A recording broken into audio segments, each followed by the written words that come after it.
Chapter 12. The next morning, Aalliyah headed to the library. She sat down at the desk, and then the door opened, and in walked the other one of the librarians. With a bounce in her step, she made her way over and dropped her bag at the desk behind the main desk. "Good morning, Aalliyah," she called. "Good morning, Erica." "May I talk to you about something really important?" she responded. "Yes, of course. Is everything all right?" "Maybe even better than all right. I think I found where I can be happier. I love books and working here, but you see how bored I can get. I was wondering if you would consider taking over as the head librarian. You've been here the longest and know the ropes really well. You easily slip in the role when I'm not here anyway. I don't want to rush you into making this decision, so take the time you need to think it over. I would love to answer any questions you have. So, what questions do you have? What are you going to do? I'm going to help my roommate at his animal preserve where he takes care of sick and injured animals. He helps humans too and has an entire garden to tend to. He really could use an extra hand. It sounds like something you will enjoy doing. You always have been a nature-spirited girl. When are you officially going to switch? As soon as I have a head librarian, but again, no rush in making your decision. She saw the sadness in her friend's eyes and added, I will still be in town. I'm not moving. We'll see each other all the time. Besides, you know my love of books will pull me into the library multiple times a week. Well, I cannot stand in your way of your newest adventure. If you want me to be the head librarian, then I will. What else do I need to learn how to do? There really isn't anything I can think of that you don't already know how to do. Aalliyah took a deep breath and held out the keys to the library, forgetting for the moment she owned the place, but broke into tears. Erica shoved her friend's hand back and declared, You keep your key set. You are the heart of the library. Any time you want, you are welcome to stop in and play head librarian again. I'm going to miss seeing you all the time, but you will make such a difference at the preserve. You go be that sunshine for those animals. I really appreciate it. Will you begin there tomorrow? I will, if it's not too much of a short notice for you. No, it'll be fine. The library is no challenge to maintain. So, any spectacular plans for your last day? Nope, just the usual duties and cleaning my desk off. Meanwhile, at the University of Cambridge, Nate just arrived on campus for the day. He parked his car and grabbed his bag. One step at a time, he headed over towards the building that resembled a castle, at least to him, the library. Never had he been much of a reader or a library person, but this wasn't an ordinary library, not when there was an entire floor dedicated to astronomers. Eagerly, he climbed up the flight of stairs and then saw Lucy sprawled out on the floor, lying beneath the skylight. Her head was resting on a beanbag chair and her eyes were closed. Beside her, her notebook was lying open and her pencil off to the side of it. Assuming she was asleep, he slowly started walking across the room to one of the desks, trying his best not to wake her. However, she opened her eyes and smiled, catching his eye. Then she sat up and said, Good morning, Nate. Morning, he chimed with a glint. Did you fall asleep there last night? How could I not? It's just so peaceful and magnificent. I know you like hurrying off home to your girlfriend, and I get it. But how can you study the stars in daylight? A fair point, milady. Right now, I'm spending my time in the books, seeing if I can dig up anything new. Then I'll stay later and observe the sky. I have had significant progress on my research by comparing what I've read immediately to the night sky. I think you would benefit from doing as well. You aren't going to discover anything more if you keep looking to what is written down and already discovered. The only way to discover anything new is to go straight to the source. In our case, the evening sky. I encourage you one night this week to remain to see my point. Looking at the stars from your patio isn't the same as looking at them through these telescopes, believe me. All right, I will stay one night this week. She practically shrieked and threw her arms around him. I'm so excited to share with you the night sky through these telescopes. Which night will you stay? He hesitated as he thought it over. Tonight? She asked impatiently. Not tonight. I haven't got anything with me like clothing. Oh, I should get back to my room and get fresh clothing on now that you mention it, and brush my hair. I'm sure it's a lion's mane. Nate chuckled, seeing it standing on the ends with the static the beanbag chair created. So, tomorrow? He pulled out his phone and checked the weather. No, it looks like rain tomorrow. Thursday appears to be a clear night. Perhaps then. Perfect. Anyway, I'll be back in a bit. Lucy sprang off, galloping down the stairs. He shook his head and glanced down at her notebook. It was a sketch of the galaxies, and it was so detailed. It was incredible, and as he amazed at her creation. The following pages were explaining the picture and her theories, each backed from the book she read. He knew for sure she was a brilliant scientist, and she was destined to discover something big. He could just tell by her thought processes. When the heat of the day started slipping away, Nate pulled into his driveway.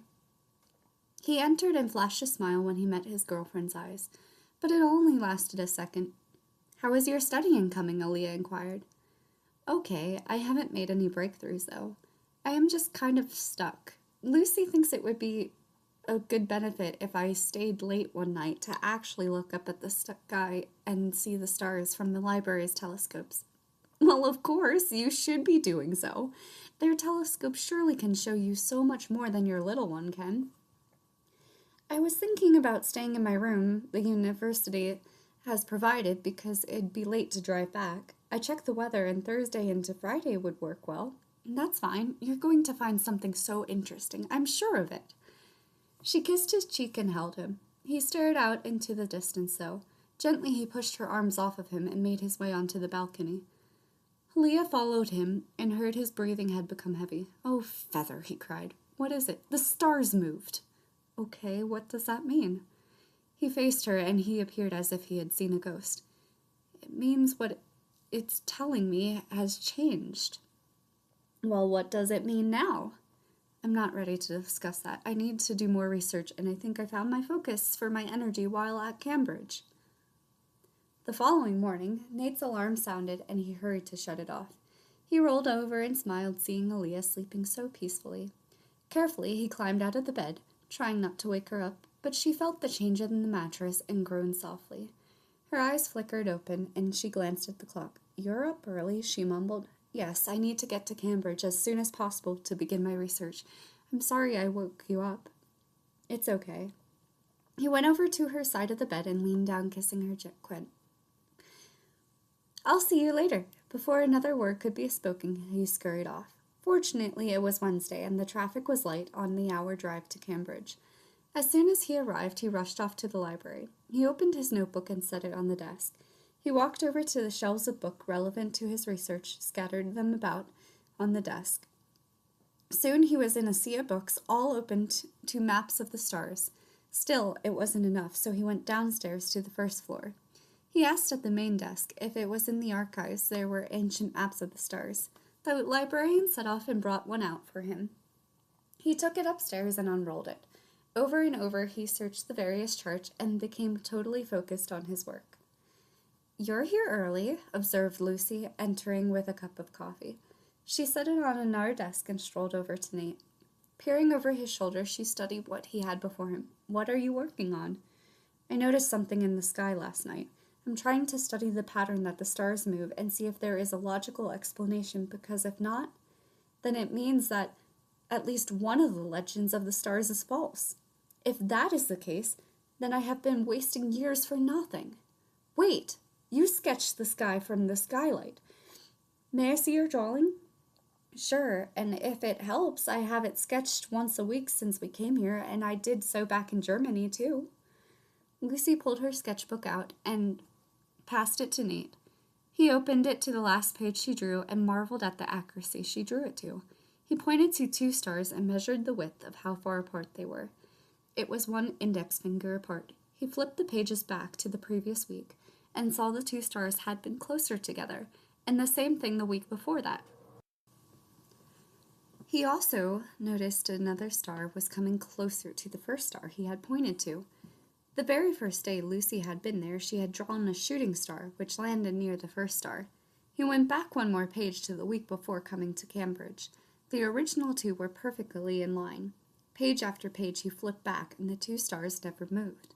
He glanced at the old chart in front of him and saw the 2 stars weren't even there. Heavily he sighed. What's the matter? Implored Lucy. He explained, Look at these 2 stars. They are perfectly in line throughout the entire beginning of your sketchbook. The moment you left Germany, the star all the way over there shot across the sky and landed right here, right next to my star. If I had to guess, that is your star. The moment the shooting star landed, this other star was pushed away from my star. Every week, it moved further away, and ours came closer together. What is the other star? Aalliyah's. What does that mean? I need to do more research because I could be really wrong, and that would be awful. My guess right now is there is some pattern of movements the stars are following causing the shift, but my other guess is that one of the famous legends is a lie. You said the star was yours and that star was mine. Does everyone have a star? Yes, and that is how I read the stars to tell the future for some. How do you know who each star is? Do you know which star Dr. Gilbert's is?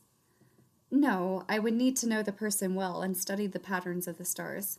Usually, your star will be the one you feel most inclined to gaze upon.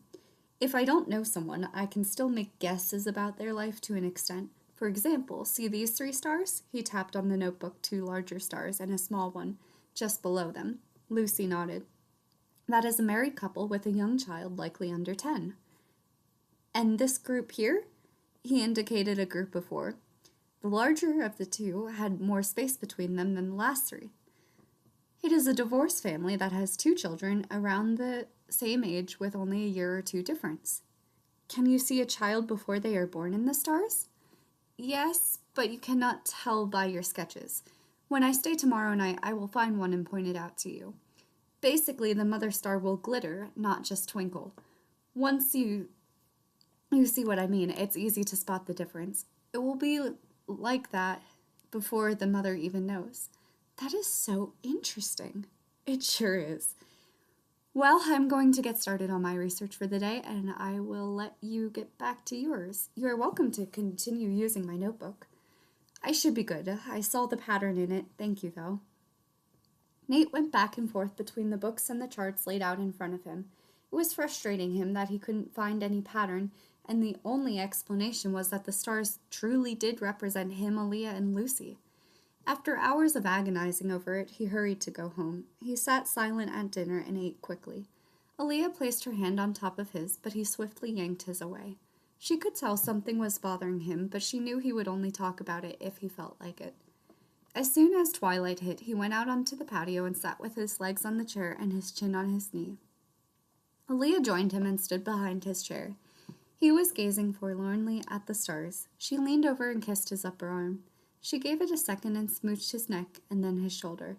He glanced at her and saw the playful glint in her eyes. He knew her well enough to know what she was thinking. Not tonight, Aalliyah, he stated. Sorry, I know you're upset about something and was only trying to cheer you up, she responded. I know, and I appreciate that. But we didn't give Jeramie the heads up. I'd rather not torture him with being present in the house. I'm all right. It's just something in my research has me concerned. You'll figure it out. She kissed his cheek. I'm going to miss you tomorrow night. I know, I'll miss you too. All day, Nate spent at the computer at Cambridge, and not once did he touch a book or chart. As the sun started to set, Lucy told Nate not to look up at the skylight and to wait until the right moment. The library closed for the night, or at least the staff left, and in doing so had turned out the lights from every floor, except the 5th, knowing the 2 astronomers were still there. Sit on the floor, ordered Lucy, and he placed himself in one of the beanbag chairs. She strolled across the room and turned the main light off, leaving a side lamp on. Then she went over to the lamp and flicked it off. Then she plopped herself down in a beanbag to the left of Nate. She glanced up at the night sky and then instructed, Nate, look up. He did. Oh, wow, he breathed. The stars seemed so much closer, being 5 floors off of the ground. They shone brightly, twinkling in the evening. The waning gibbous moon was off to the left in the skylight. You know, this is such a perfect romantic spot. It sure is. You should bring Aalliyah here one evening. Yeah, he said slowly and turned his head to meet Lucy's. Silence took over, and he gazed into her starlight eyes. Without thinking, he leaned in and wound his lips between hers.